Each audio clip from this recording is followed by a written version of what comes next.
নমস্কাৰ প্ৰিয় দৰ্শক, মই ইন্দ্ৰাণী আপোনালোক আটাইকে পুনৰ এবাৰ মোৰ পাকঘৰত স্বাগতম জনাইছোঁ। আজি মই বনাব লৈছোঁ আমাৰ সকলোৰে প্ৰিয় বইল ফিছৰ ৰেচিপিটো। বনোৱাটো অতি সহজ আৰু অতি কম সময়তে আৰু অতি কম সামগ্ৰীৰে এই ৰেচিপিটো বনাই মই আপোনালোকৰ সন্মুখত পৰিৱেশন কৰি দেখাম।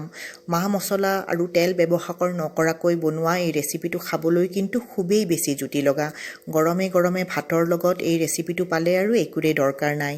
এই ৰেচিপিটোৰ বহুতখিনি শাৰীৰিক উপকাৰিতাও আছে। তেল মছলা ব্যৱহাৰ নকৰাৰ কাৰণে বেমাৰী মানুহেও এই ৰেচিপিটো খাব পাৰিব আৰু যিসকলে শৰীৰৰ ওজন কমাবলৈও চেষ্টা কৰি আছে তেওঁলোকৰ কাৰণেও এইটো এটা বৰ উপকাৰী ৰেচিপি। চাই ভাল পাব বুলি আশা থাকিল ভিডিঅ'টো, গতিকে লাইক এটা নিশ্চয় দিব প্ৰিয় দৰ্শক। আৰু যদিহে এতিয়ালৈকে চেনেলটো ছাবস্ক্ৰাইব কৰা নাই এইমাত্ৰ ছাবস্ক্ৰাইব কৰি ল'ব আৰু ওচৰত থকা বেল আইকনটোও দবাই দিব যাতে মই আপলোড কৰাৰ লগে লগে ৰেচিপিবোৰ আপোনালোকে গম পাই যায় আৰু চাব পাৰে। দৰকাৰী সামগ্ৰীখিনি চাই লওঁ আহক।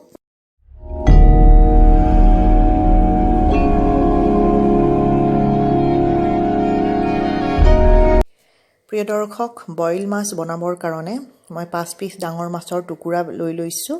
ভালদৰে ধুই পৰিষ্কাৰ কৰি ৰাখিছোঁ। আপোনালোকে আপোনালোকৰ মন পচন্দৰ যিকোনো ডাঙৰ মাছৰ টুকুৰা ব্যৱহাৰ কৰিব।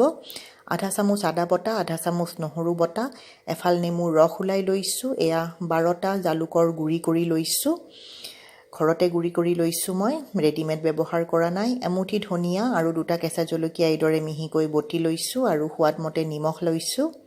এতিয়া এটা মিক্সিং বাউলত মাছ কেইপিচ দি দিছোঁ, লগতে নেমুৰ ৰস, অলপ নেমুৰ ৰস পিছলৈকে ব্যৱহাৰ কৰিম, থৈ দিছোঁ। এতিয়া নিমখ দিছোঁ। আদা আৰু নহৰু বটা গোটেইখিনি মই এতিয়াই ব্যৱহাৰ কৰিম, পিছলৈ থৈ দিয়া নাই। ধনিয়া বটাখিনি অকণমান পিছলৈকেও থৈ দিছোঁ আৰু এয়া জালুকৰ গুড়িও মই পিছলৈকে ব্যৱহাৰ কৰিব থৈ দিছোঁ। জালুকৰ গুড়িখিনি মই ঘৰতে বনোৱাৰ কাৰণে ইয়াৰ টেষ্টটো বৰ বঢ়িয়া লাগে। এইদৰে আপোনালোকে ঘৰতে বনাই চাবচোন। জালুকৰ গুড়ি অকণমান খুন্দি ল'লেই হৈ গ'ল। এয়া মাছ কেইপিছত ভালদৰে লগাই ল'লোঁ। এতিয়া আধা ঘণ্টাৰ কাৰণে মেৰিনেট কৰিব থ'লোঁ। এটা পেনত পানী বহাই দিছোঁ গৰম হ'বৰ কাৰণে।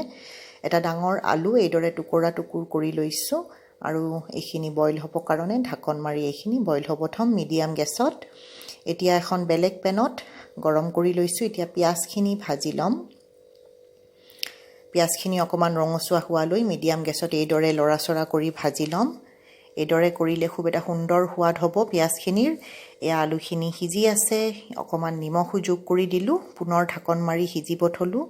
পিঁয়াজখিনি প্ৰায় মুগা বৰণীয়া হৈ গৈছে, খুব সুন্দৰকৈ এইখিনি ভাজি ল'লোঁ। পিঁয়াজখিনি থৈ দিলোঁ। এতিয়া বিলাহীখিনিও এইদৰে ভাজি ল'ম। এটা সুন্দৰ স্মকি ফ্লেভাৰ পাব আপোনালোকে বিলাহীখিনি আৰু পিঁয়াজখিনি এইদৰে ভাজি লোৱাৰ কাৰণে। এইখিনি ৰেডি হৈ গ'ল। এয়া চাওক, এতিয়া আলুখিনি প্ৰায় সিজি আহিছে। এতিয়া ইয়াতে বিলাহী আৰু পিঁয়াজৰ মিশ্ৰণটো ইয়াতে ঢালি দিলোঁ আৰু খুব ভালদৰে মিলাই দিম আৰু এইখিনি ঢাকন মাৰি প্ৰায় 5 মিনিট সময় সিজিবলৈ থ'ম। প্ৰিয় দৰ্শক, ভিডিঅ'টো যদি এতিয়ালৈকে চাই আছে নিশ্চয় ভাল পাইছে। লাইক এটা দিবলৈ নাপাহৰে যেন অনুৰোধ কৰিলোঁ। এয়া ঢাকন খুলি চাইছোঁ 5 মিনিট পিছত ভালদৰে সিজি আহিছে আলুখিনি। এতিয়া এই যে ৰৈ যোৱা ধনিয়া আৰু জলকীয়াৰ পেষ্টটো ইয়াতে যোগ কৰি দিলোঁ। পুনৰবাৰ 5 মিনিট ঢাকন মাৰি থ'লোঁ। এয়া ঢাকন গুচাই চাইছোঁ, আলু কেইপিচ খুব ভালদৰে সিজি গৈছে। এতিয়া এখন পটেটো মেচাৰেৰে কেইপিচমান আলু এইদৰে ভাঙি দিম। এইদৰে কৰিলে জোলখন গোটা হ'ব আৰু টেষ্টটোও বাঢ়ি যাব। আপোনালোকে হেতাখনেৰেও এইটো কাম কৰিব পাৰে। এতিয়া মাছ কেইপিচ ইয়াতে যোগ কৰি দিছোঁ। মাছ কেইপিচ সুন্দৰভাৱে মেৰিনেট কৰি থৈছিলোঁ মই আধা ঘণ্টাৰ কাৰণে। এইখিনি ইয়াতে যোগ কৰি দিছোঁ। প্ৰিয় দৰ্শক, এই বইল ফিছৰ আইটেমটো ইমানেই টেষ্টি হ'ব যে এবাৰ খালে বাৰে বাৰে আপোনালোকে এইদৰে খাবলৈ মন কৰিব। এয়া এইখিনি ভালদৰে মিলাই দিলোঁ। এতিয়া ঢাকন মাৰি মিডিয়াম গেছত 5 মিনিট সময়লৈ এইখিনি হ'বলৈ থ'ম। এয়া 5 মিনিট হৈ গ'ল। মাছ কেইপিচো ভালদৰে সিজি আহিছে। এতিয়া মাছ কেইপিচ লুটিয়াই দিম। গেছৰ ফ্লেমটো এতিয়া মই চিমত থৈ দিছোঁ। পুনৰবাৰ ঢাকন মাৰি 5 মিনিটৰ কাৰণে মাছখিনি সিজিবলৈ থ'ম। এতিয়া জালুকৰ গুড়িখিনিও এতিয়া যোগ কৰি দিছোঁ। অকণমান মিলাই দিম। লাহে ধীৰে কামটো কৰিব লাগিব, নহ'লে মাছ কেইপিচ ভাঙি যোৱাৰ আশংকা থাকে। এতিয়া ঢাকন মাৰি এইখিনি পুনৰ 5 মিনিট সিজিব থ'লোঁ।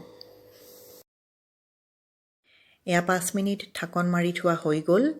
এয়া মাছৰ জোল ৰেডি হৈ গৈছে। খুব সুন্দৰভাৱে মাছ কেইটুকুৰ সিজিছে। ওচৰৰ পৰা দেখাই দিছোঁ, কিন্তু ভাঙি যোৱা নাই। আপোনালোকে চাব পাৰিছে মাছৰ জোল একদম খাবৰ কাৰণে ৰেডি হৈ গৈছে। এতিয়া অকণমান যে মই নেমুৰ ৰস থৈ দিছিলোঁ, প্ৰায় এচামুচ নেমুৰ ৰস দি দিছোঁ। নেমুৰ ৰস দিলে অকণমান লাষ্টত টেঙা টেঙা ভাৱটো লাগি থাকে, বৰ বঢ়িয়া লাগে খাই। আৰু এয়া কেঁচা ধনিয়া অকণমান কাটি দিছোঁ, আৰু এয়া এচামুচ সৰিয়হৰ তেল দিছোঁ। সৰিয়হৰ তেল দিয়াটো একেবাৰে অপশ্যনেল। আপোনালোকে কেঁচা তেলৰ গোন্ধটো ভাল নাপালে নিদিলেও হৈ যাব। গেছ বন্ধ কৰি দিলোঁ। এতিয়া 5-10 মিনিটৰ কাৰণে ঢাকন মাৰি থ'ম আৰু পৰিৱেশন কৰি দেখাম আপোনালোকৰ সন্মুখত। এয়া চাওক প্ৰিয় দৰ্শক, সুন্দৰ বইল মাছ খাবৰ কাৰণে একদম ৰেডি হৈ গৈছে। যিমান দেখাত ধুনীয়া লাগিছে তাতকৈ বহুত বেছি ইয়াৰ সোৱাদ হৈছে। আৰু সোৱাদৰ লগতে ইয়াৰ হেল্থ বেনিফিটৰ কথা মই আপোনালোকক আগতেও কৈছোঁ, কিমান ভাল শৰীৰৰ কাৰণে। এইদৰে বইল মাছ অতি সোনকালে বনাই খাব। আলু ভাল নোপোৱাবোৰে বা আলু খাব নোৱাৰাবোৰে আলু নিদিলেও হৈ যাব, জোলখন একেই সোৱাদ লাগিব। আলু দিলে খালি অকণমান জোলখন বেছি গোটা হয়, এইকাৰণে মই ব্যৱহাৰ কৰিছোঁ। আপোনালোকে মন পচন্দ অনুসৰি কামটো কৰিব। অতি সোনকালে বইল মাছ বনাই খাওক, আৰু খাই কেনেকুৱা পালে কমেণ্ট এটা কৰি জানিবলৈ মোক নিশ্চয় দিব।